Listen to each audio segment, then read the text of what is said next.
maybe many of you have heard the hadith that a man came to the Prophet ﷺ dressed in very white clothes with black hair, and he sat next to the knees of the Prophet ﷺ, and he asked him, tell me about Islam, and then tell me about Iman, and tell me about Ihsan.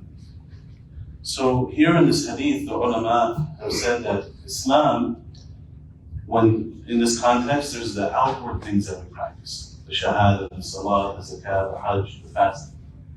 Iman is the beliefs that we have in the heart. Belief in Allah, and the angels, and the books, and the Day of Judgment, and the prophets, and the destiny.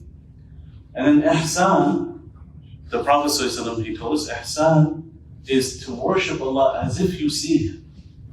Ihsan in Arabic, it means beautifulness, it means goodness. And if you cannot see Him, the Prophet ﷺ told Jibreel, then know that He sees you. So this is like a third dimension, you could say. The outward actions, the inward beliefs, and then this is the actions of the heart and the spirit and the soul. This is the spirituality where your heart is recognizing Allah subhanahu wa ta'ala's actions, or at least knowing that Allah is looking deep in your heart. So this takes a kind of greater effort. This requires us to make some effort of the heart in our worship.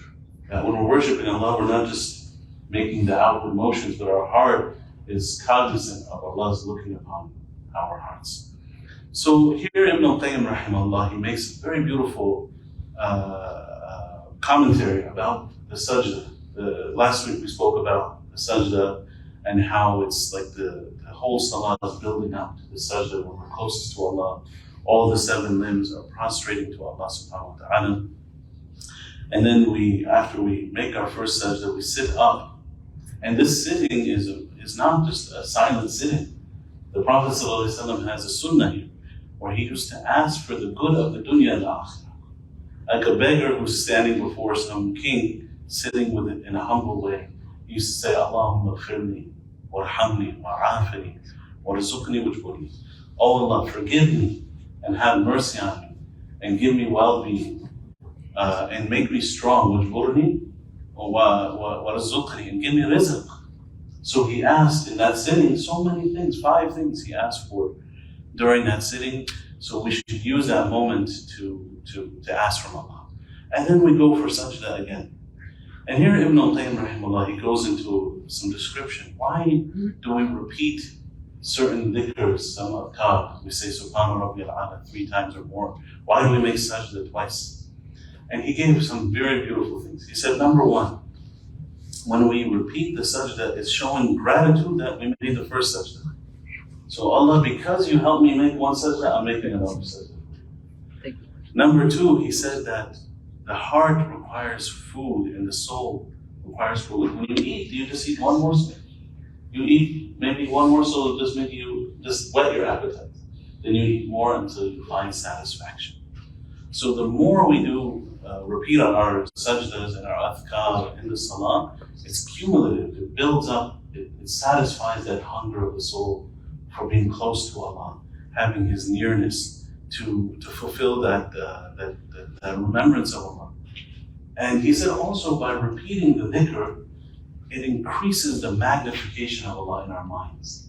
And we think about Allah, but then we repeat it, Subhana Rabbiyal A'la, Subhana Rabbiyal A'la. Then the greatness of Allah becomes greater in our minds. So we get closer to Allah, and we show our gratitude to Allah, and it's food for the heart, for our iman.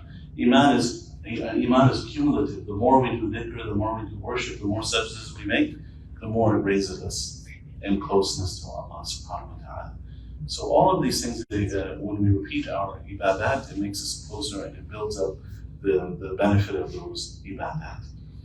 And so Ibn al-Qayyim rahimahullah, he after this he says we sit down again and we make the tahiyyat. We make the greeting to Allah subhanahu wa ta'ala. A lot of us, we read the tahiyyat, but we don't reflect on it.